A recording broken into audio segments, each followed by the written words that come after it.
Good evening and welcome to all of you to ISW Council's special web series on women's health. I'm Manisha Nair Dhawan and you're watching our exclusive show on women's care during COVID-19. The ongoing pandemic has raised serious concerns among everyone, and women are certainly bearing the brunt of it. The impact of this virus on their pregnancy, childbirth, family planning, or even more regular and common needs such as menstrual hygiene, nutrition, or mental health are among the many issues that are bothering them. And there is one more thing that is causing immense suffering to many, and this is the inability to conceive. Infertility over the years has emerged as one of the most common health issues that many young couples are facing.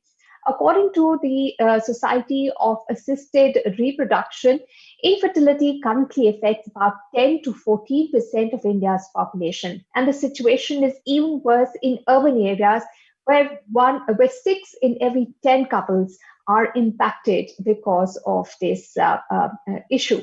Now, our show today is special as we are going to discuss all aspects related to fertility and IVF treatment during COVID-19. And to guide you for that and to answer all your questions on this, we are very happy to have with us Dr. Shobhana Patted, Director, Patted Fertility and Research Centre and Chairperson, President of Karnataka State Obstetrics and Gynecology Association, KISAR 2019-2021. Welcome to our show, Dr. Patted. Thank you. So before I begin the conversation, I would like to request all our viewers today to keep sending us their questions. You can type them out in the comment section and we will try to take as many of them as possible during our talk with Dr. Shobhana today over the next 30-35 minutes. And do like our page and comment with your feedback, and do share this page with all your friends and relatives who you think could benefit from the chats that we have every Friday to discuss the issue of infertility and treatments which are available. So let's begin, Dr. Shobhana. Now, the first question to you is, what is infertility? How do you classify an infertile couple? Okay, so Anisha, before we talk about infertility, let me tell you that we human species are not very fertile species. So that's very important for us to understand. Our population is too much, but then we are not very fertile. Okay, unlike many other mammals, we are not fertile at all. So let's say that we have a couple, husband and wife, both are normal. Okay, both are young. There is no problem at all. They have a sex every day. The chance of pregnancy per month is only 20 to 25%. So when we say they're infertile, we tell to those couple who was staying together, having relation for a period of 1 year, unprotected intercourse, and if they don't conceive, we call them infertile. Okay, there's something called as primary. That means patient has never conceived. Okay, that is called as primary infertility. Means the woman has never conceived. Then we have secondary. That means patient has conceived, but then after she has a child, after that she fails to conceive, or she has an abortion, after that she doesn't conceive. So basically we classify them as a infertile based on this. Now I said in 1 year, okay, that's the general rule. But then in some couple, we don't wait for 1 year. Let us say the woman is already more than 35 years of age group. Woman has got PCOS. Woman has got some condition called as endometriosis. So suppose she has undergone some surgery earlier. She has got cycles. So these are all the couples. We will not say, okay, now that you're married right now, like, don't worry. I mean, it's okay. It's all that doesn't matter. You come after 1 year. No, in these couples, we don't tell like that. And many of the patients who come to us, sometimes, they come to us, they just married for 3 months or 4 months. And they come to us, and they say, ma'am, we're trying and pregnancy is not happening. So we have to explain to them, like, fertility is not very good in us. And then, what God has given is only 20-25%. Okay, so now we are trying to, help you all in that only, or maybe a little bit we can increase. So, you see in the movie and, the husband touches the wife and, and next the light goes off and the next time, she's standing and vomiting. It doesn't happen like that. It happens only in movies. All right. So, Dr. Shobhana, why do you say that humans as a species are not very good at reproduction compared to other mammals? Is it just the way our species is made, or is it because of evolution that this is what has happened. Because during my parents' grandparents' time, it was very normal to have 6, 7 kids in a family. It was very normal. But now, we don't see a family of 6, 7 kids. In very few households you would see that. Is it because fertility is declining? Is it because we are consciously having less children? Has fertility reduced over time? How prevalent is infertility in our society? It's a very, very important question which all of us have to ask. And what we are seeing is there are two fertility trend we are seeing, okay, in our society. One is late marriage, okay, and Hmm. late childbearing, okay. Most of us, like, there was a very interesting survey which was done on 17,000 millennials, okay. They asked them what is their priority in their life. Okay, 17,000 millennials, which we call them as a Y generation, they Hmm. all said their priority is their name, fame, their job, and their health. Okay, none of them they prioritize their marriage or a parenthood over their own ambition or their life. Okay, it was all I, me, and myself. Okay, so now what Hmm. is happening is they're all maybe because of economy has changed, educated, they want to do well, they're all studied. So there are so many things. Premarital sex has become more common. They want to be independent. So there's the need of having getting married earlier and then producing a kid that has probably taken a backstage. And another thing, what we are seeing is, it could be so many reasons. Then, or another thing, what we are seeing very important for us to understand is nowadays the girls are all attaining menarche. Menarche means, I know I'm talking to a lay people, Hmm. general public, so I want to split into in a very, very basic language and talk to you. And Hmm. in case I start using too many medical language, cut me out. So tell me that you're not understanding. Okay. Yes, So ma'am. the thing is first menses.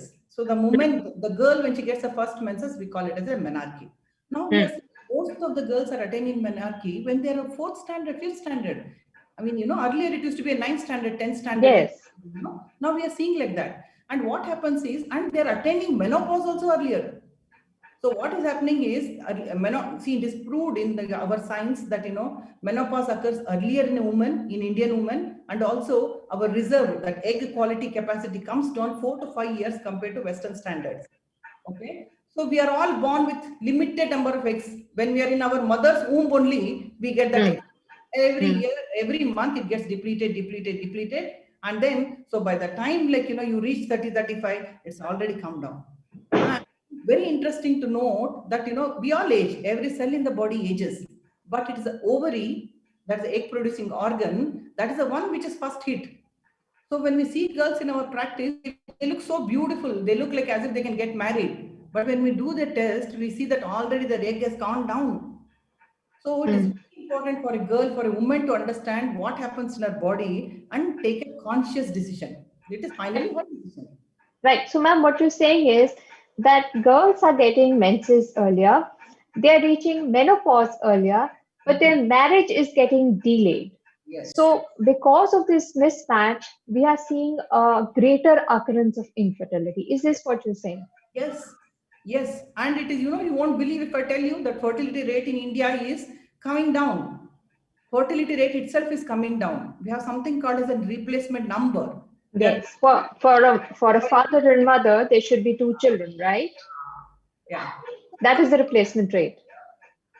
So this is very important for us to understand that, and many of the girls who are working with me, when I tell this, really, ma'am, I thought like, we have a long way to go. Your fertility is highest between 20 to 30.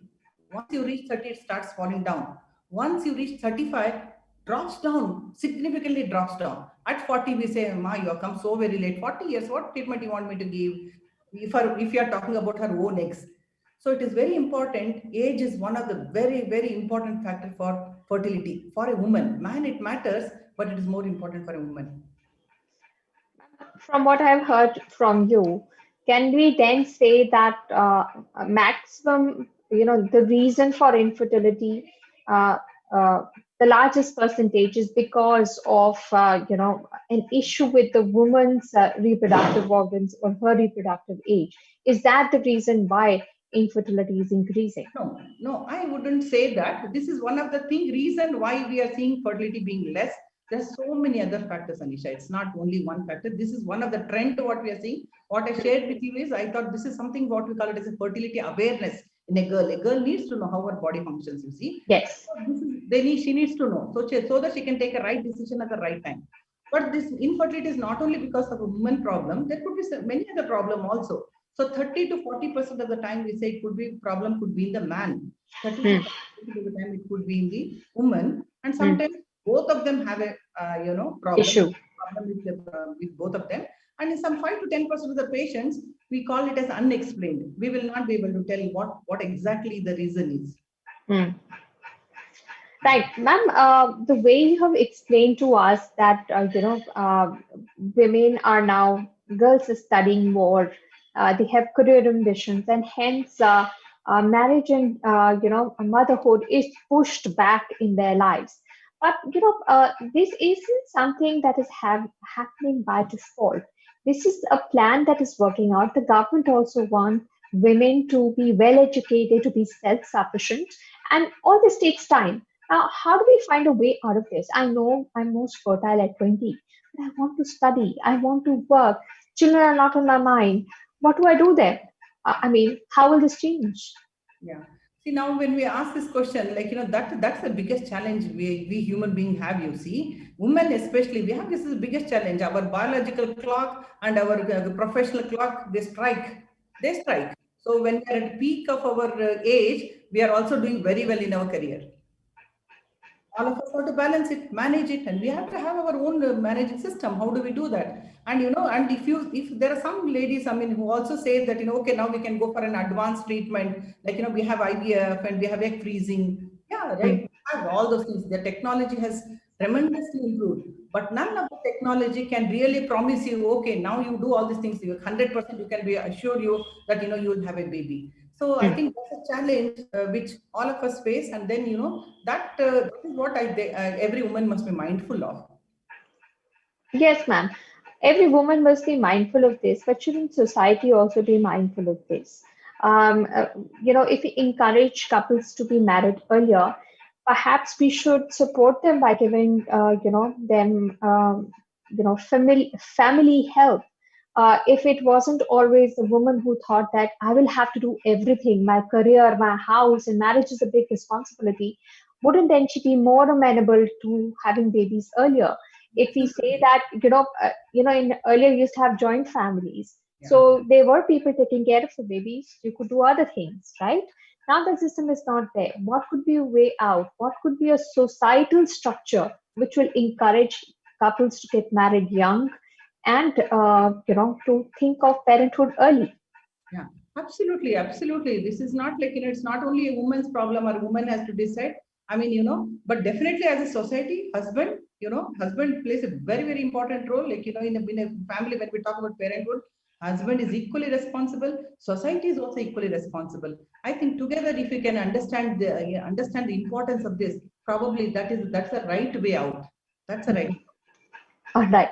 And we already started getting a few questions, and a Facebook user is asking, what impacts fertility? Now, you have explained to us that, the woman's age is one of the biggest factor that impacts fertility. What are the other issues that could impact fertility in men and women?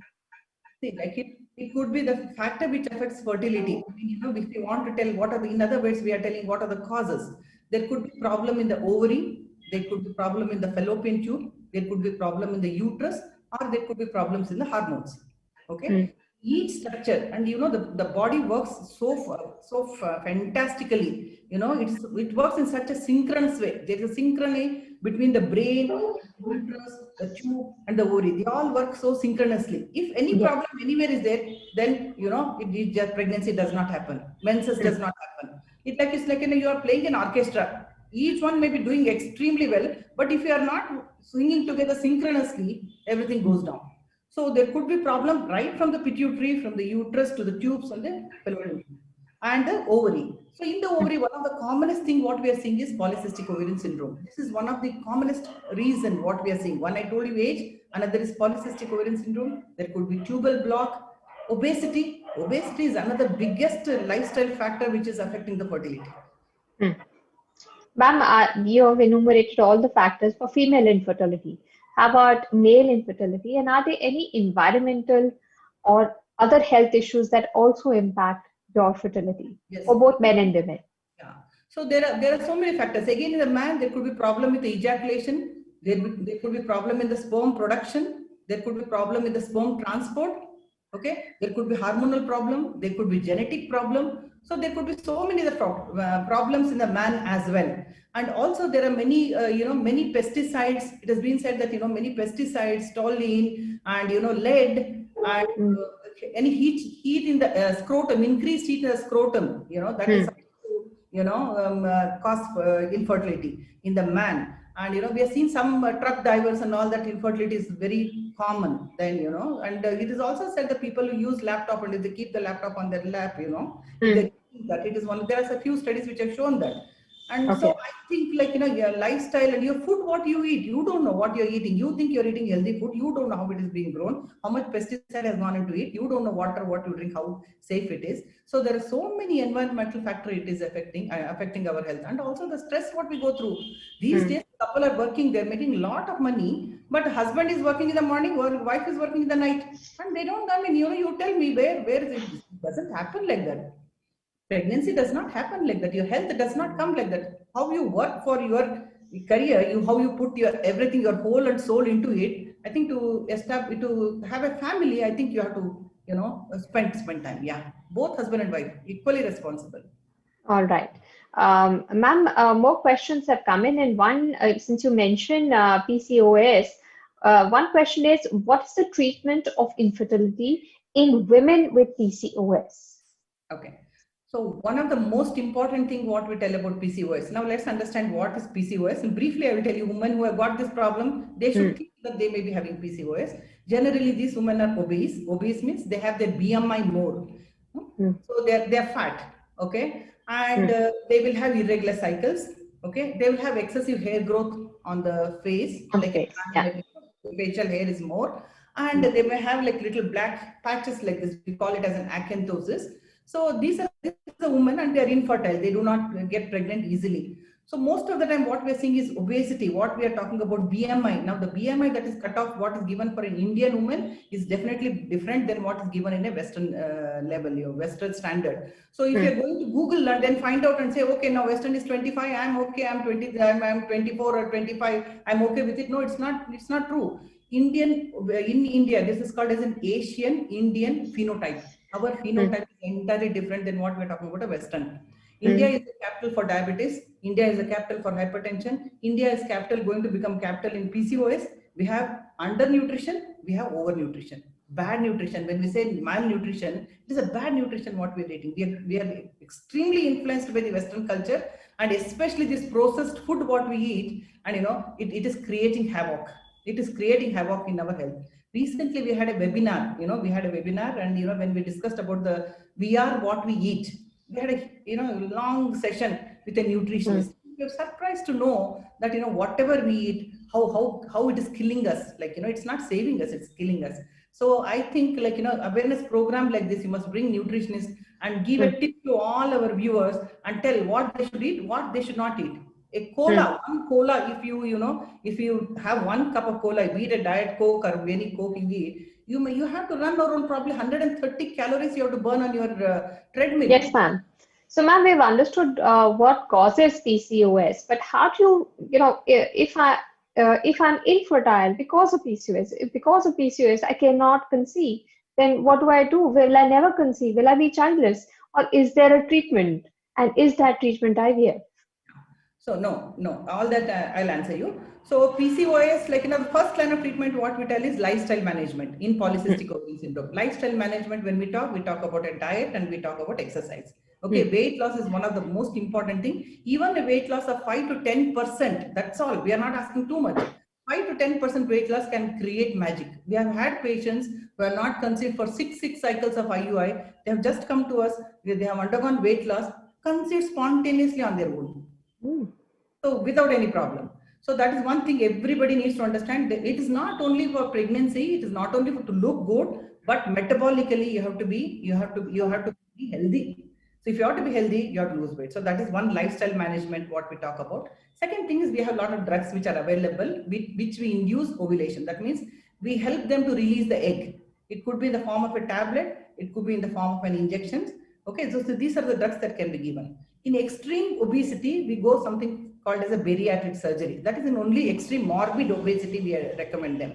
And then, of course, we have an IUI. IUI is intrauterine insemination, which is a simple procedure by which we can help them to get pregnant. And also, of course, we have IVF, which is an in vitro fertilization. Now, one of the problem with people understanding the disease is medical language is too, it's difficult for them to understand. You use a lot of terminologies and probably the patients don't understand, just like you're twisting your tongue twisting words. We say PGT, we say this, we say that, so they don't understand. So it's very important for a lady when she goes to couple, when they go to a doctor, to understand what they have gone for, what treatment they're getting, and what is the success rate and what should be done and what should not be done. So all these things are very important for them to know. Ma'am, I have a question about PCOS. Is there a problem of egg production because of PCOS? What I understand is there are multiple eggs that are formed and they are not very good quality, and that is the reason why you have a problem with conceiving. And how does lifestyle or weight loss help in PCOS? Is it because your insulin is too high and that's why you have PCOS, and eating healthy will reduce the sugar in your blood, and then your body will respond better to the hormones floating inside your body? What is the logic behind this? See, now when you said there are so many follicles and why they are not producing the egg, right? Yes. PCOS, when we say there are multiple small follicles there, and still the woman, she has plenty, but then she has in a poverty, something like that. She has so many eggs there. But these are the eggs which do not grow properly. See, every egg, when it starts growing, it is smaller in size, then gradually it becomes bigger and bigger. And then when it's mature, it has to rupture and it has to release the egg. Actually, in fact, we are not seeing the egg at all. See, you must understand. Follicles. It's a follicle. Inside that, egg is just one spot like that. It is 100 microns. So we are not seeing the egg at all. We are seeing the follicle. And in PCOS, what happens is the egg will not grow properly. They are all there, but then they are either sleeping, they don't respond at all to whatever drug you're giving, or they're not growing, or they get arrested in between, or when they respond, when we push them, they hyper respond. So these are the two extremes of response what we see in PCOS. So that's the reason these patients are not responding. Now the second question, why obesity and this thing, obesity and hyperinsulinemia.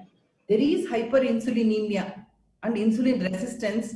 This is a medical terminology. So insulin resistance is there in PCOS patient, and you must understand all these hormones, and there is also excessive testosterone, hyperandrogenism we say. This all metabolism takes place in the fat. So all this, it is where this metabolism, sex hormone, steroid metabolism takes place in the body fat only. Fat cells, fat what is present in the body. So obviously this whole thing gets reduced if you reduce the fat. It gets deranged. So just by reducing the fat in your body, you can do a lot of good thing for your PCOS. All right. So now you've understood the logic behind, having ideal weight and exercise so that you can keep at bay PCOS and the problems it brings in when it comes to conceiving. Ma'am, there are a few questions that are coming on male infertility. One question is, what are the signs of infertility in males and how common is male infertility? This I told you already, 30 to 40% nowadays actually male infertility has also gone up. So almost 30 to 40% of our infertile couple what we see have a male problem. Okay, so the patients may have a problem, symptoms related to that indicating us, okay, now this patient may have male infertility problem, or we'll just find out when they come to for routine evaluation. Majority of the patient, when they come to us for a routine evaluation, we do a test which is called a seminal assay. This is one of the basic, simple, fundamental tests which we do in all men. Okay, when we do that, then we understand either they have no sperm or they have less sperm. Or sperms are there present, they are not moving properly, or they are not normal looking. Okay, they do not survive for a longer time. So these are all the problems what we see when we do the seminal test. So the basic fundamental thing what we do in any infertile couple when they come to us, semen test. Sometimes patients do come to us if they have a diabetic, if they have ejaculatory problem, or if they had undergone some surgery, hernia repair or hydrocele repair, some surgery in the man, so or injury to the testis when he was young. So these are all tell us probably there could be a problem. Right. Another question is, how does IVF help infertility? Is IVF more successful with male factor infertility? Ma'am, what I've heard is that for most IVF clinics, the success rate is between 30 and 40%. Now, if there is a male infertility issue, will we have a better success if we use IVF? No, I wouldn't say that it is, it depends on what is the cost. It is, I wouldn't say in a blanket statement, like, if it's a male infertility, you do IVF, it will be successful. It's not like that. Infertility in IVF definitely help those couple. If there is a problem, let's say that there is a tubal block is there. See, now suppose, let's say the patient, everything is fine, she has only a tubal block. So in such patient, when we do, success rate is very good. If you do IVF in young couple, success rate is very good. You understand? But if you're doing IVF in an older couple, or if he has some genetic problem, if he has Azuspermia, or if he has some genetic problem, there are some very tricky situations where IVF becomes a success rate, So in IVF, the advantage of doing IVF, let me tell you, the difference between an IUI and IVF, why the success rate is IVF is more than IUI is, see in IUI, when we see the egg, what we can see in ultrasonography, we can only see the egg, the follicle ruptures, we assume that the egg has come out. We do not know whether the fallopian tube which is sitting there, has it picked up the egg? We do not know. Okay. So we do not know whether the sperm which has gone inside, has it reached the egg? Egg is, I told you, just a spot it is. This sperm which has gone in, has it gone and reached it at all? We do not know. We are telling, okay, we have done an IVF, but it doesn't, we don't know. We don't even know whether it has pierced the wall and entered the egg. We don't know whether we don't know. So, but in IVF, what happens is we take the egg out. When we take the egg outside, we fertilize them outside in the lab. We are seeing that they have met each other. We have fertilized them and we grow them in the lab. We grow them in the lab. Almost for a while, we keep them in the lab. Once they are multiplying, once they reach a blastocyst stage, then we put back inside the uterus. Now, only one step we do not know is, once we put inside, will the uterus accept? Will it implant or not? We do not know. And it is not that uterus is so intelligent. It is not that anything, anywhere, anytime you put it, it will take it. It is not like that. It will choose. It has a window of implantation. We call it as a window of implantation. Only that particular time, that type of an embryo, it will just accept. So nature is much more complicated, much more interesting than what we really understand. Right. Ma'am, another question is infertility permanent in males? Can it be reversed by other treatments, different procedures, since technology has improved so much? See, now, yeah, we don't use a word permanent, we say sterility. Infertility is a relative inability to conceive. When we say sterility, means they cannot conceive at all. So we no longer use the word sterility because the technology has improved so much.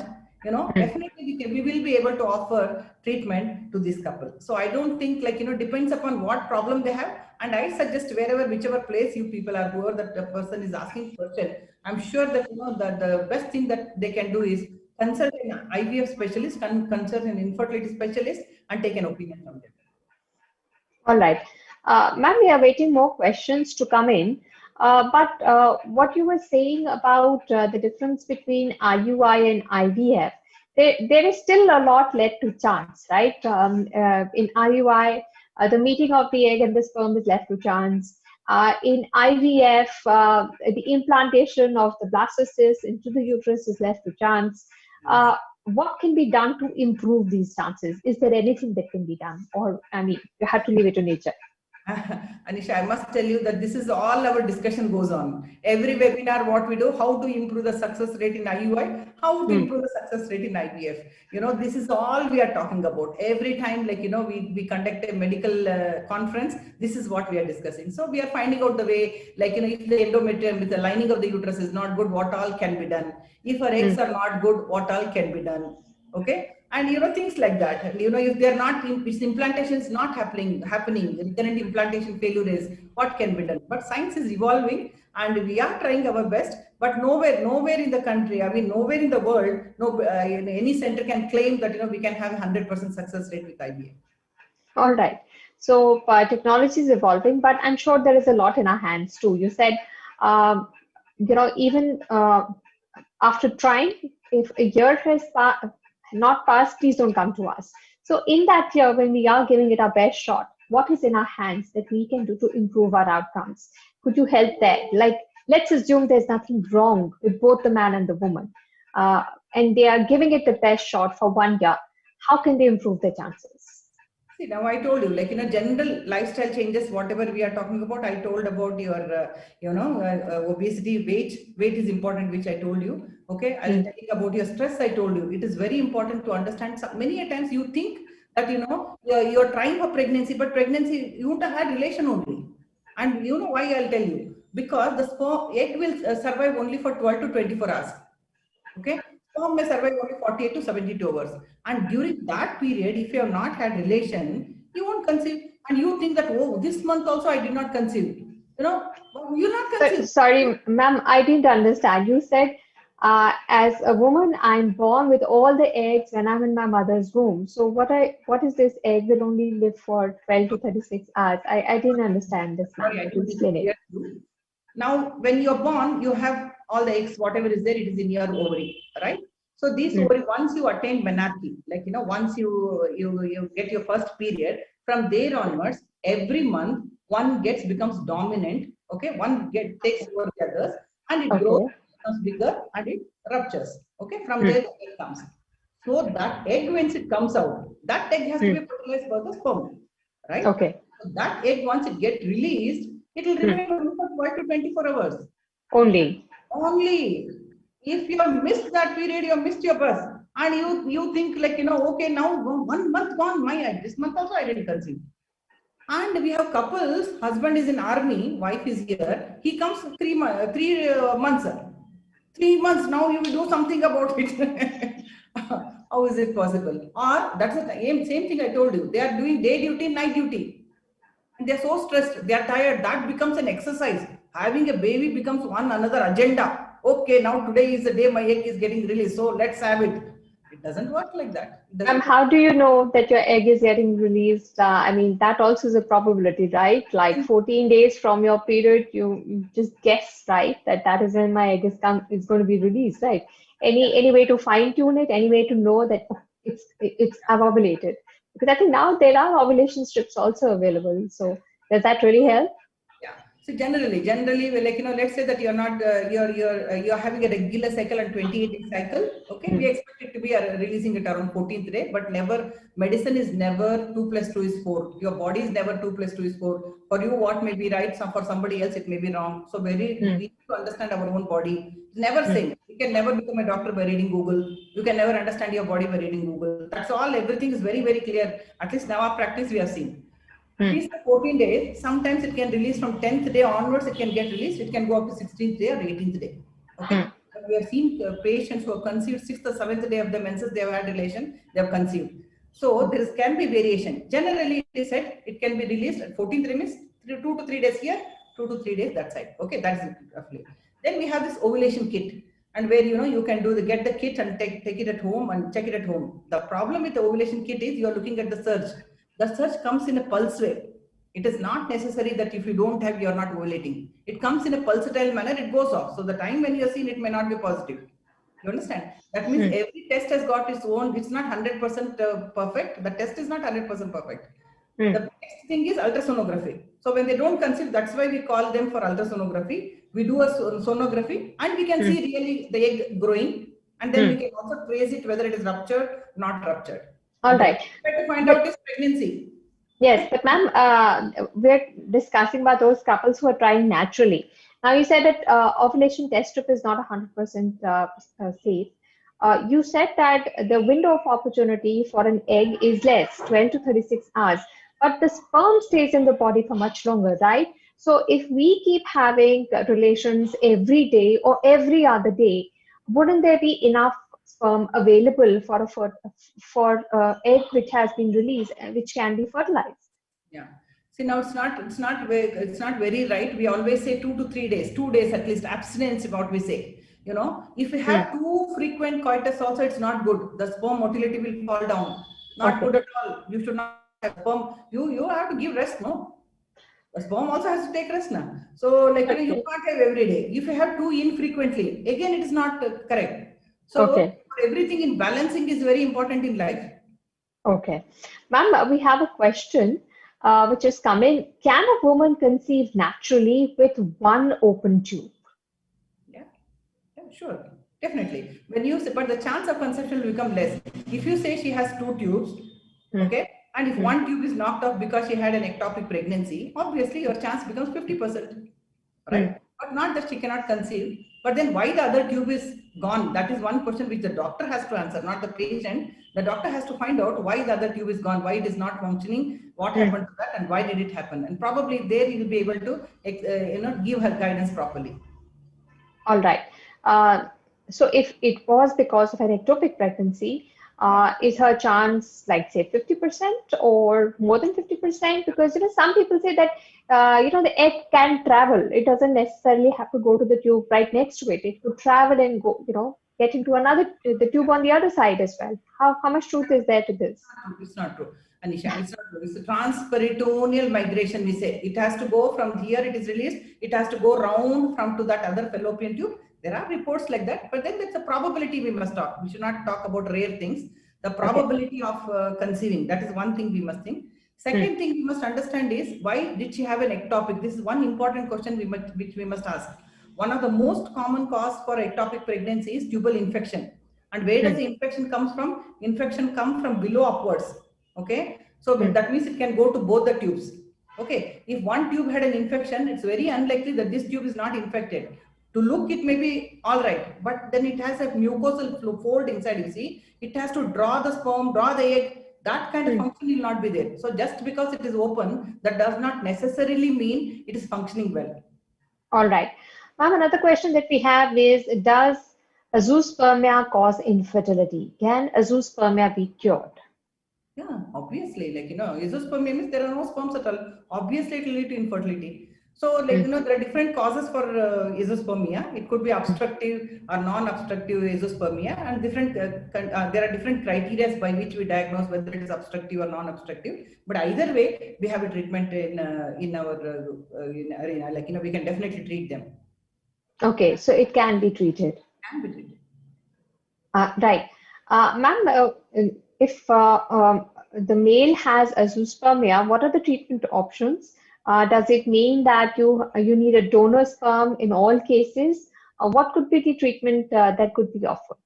Not necessarily donor. I mean, we do give that option of, if they have Azuspermia, we do give the option of donor sperm. But then we can also take the sperms. I told you it could be obstructive or non-obstructive. And if there is an obstruction, there can be surgery also can be done to relieve the obstruction. And if sometimes we do take the sperms which are present in the testis, which are present in the epididymis. So these sperms also can be taken, and then we can do an IVF and ICSI.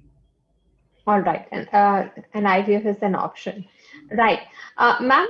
For all the couples who are trying in that 1 year window to conceive, what is your advice to them on what is the right method to go about conceiving? And even you said stress is an important factor. You just get stressed when you don't conceive every day, every month when you have a period, the woman is crying. So how do you manage your expectations, keep your stress down, and still work to successfully conceive in that 1 year period? Yeah, I think that's why this is what we are talking about. You assume something called as a healthy lifestyle. What we talk, it includes again your diet. Diet, food, what we eat is very, very important. Food, what we eat decides your mental health also. It's very important what we eat. So, like some general principle, eat all colored food, take a lot of protein, eat slowly, chew your food, drink plenty of water, have an early dinner. Okay, avoid eating the junk food, avoid taking junk food. Okay, so these are the few basic principles which generally we tell them, like, eat a lot of green leafy vegetables. This nuts and all is very good for, fertility also, it's very good. So these are the basic things what we tell them. That is as far as the diet is concerned. Exercise, exercise I told you, I already told you, important is the body weight. Your body weight has to be very important. Also, Yes. then you understand your mind has to be very, if you're stressful, stress releases lot of catecholamines. It's very bad. We have a hormone which is called as prolactin. That is very dangerous for the egg, you see, and that is called as a stress hormone. When your stress level goes up, your prolactin level goes up. So what we tell our patient is, see, I can treat you if there is an organic problem, if there is anything. But if mentally, if you are thinking about it, and generally infertile patients, they get too much stressed out. Mm. Some people, they are so obsessed with it. They talk, think, eat, sleep, and only talk about their problem, like infertility. Only that they talk, and we see that. So I think for them, like, they have to see, like, all of us go through stress. It's not that, like, any profession you take, whichever age you are, you all go. We have stress in this COVID times. More stress. Okay, Mm. we have baby, we have stress. We have no baby, we have stress. We have a husband who listens to you, problem. We have no husband who doesn't listen to you, we have problem. So we all have to deal with it. We should learn how to deal with our own problem. It's like a pressure cooker, you see. The pressure cooker, the heat is on. The pressure cooker, Mm. what does it do? It will whistle. No, it will bring out the steam. Bring out your steam. Find out how which you can bring out your steam. You find out what you need to understand your own body. Mm. Suppose, let's say that I get stressed, you understand your own self. I get stressed, what do? I get a backache. When I get a backache, I know I am mentally stressed, I'm getting a backache. We call it Mm. a psychosomatic. Mm. Okay. So when you're stressed, you understand your own pattern, how your body behaves. You also understand your pattern of thinking. You see, when you're stressed, you may fight, you fire your maid, you fire your children, fight with your husband. This is all known, very well known, like, So you Mm. understanding that, okay, now I am stressed. I am stressed because of this reason. I am behaving like this for this reason. If you understand that, you will find a solution. All right. Thank you so much, Dr. Patel, for joining us today. Sleeping is very important. Yes. Late night, sleep early, get up early. It makes a Mm. huge difference. Meditation, breathing exercise, fantastic. All right. Thank you so much, Dr. Patel, for joining us this evening and answering so many questions which are so common for many of the couples in our country today. Thank you so much for joining us. My pleasure, my pleasure, my pleasure. Thank you, Nisha. Bye-bye. Bye.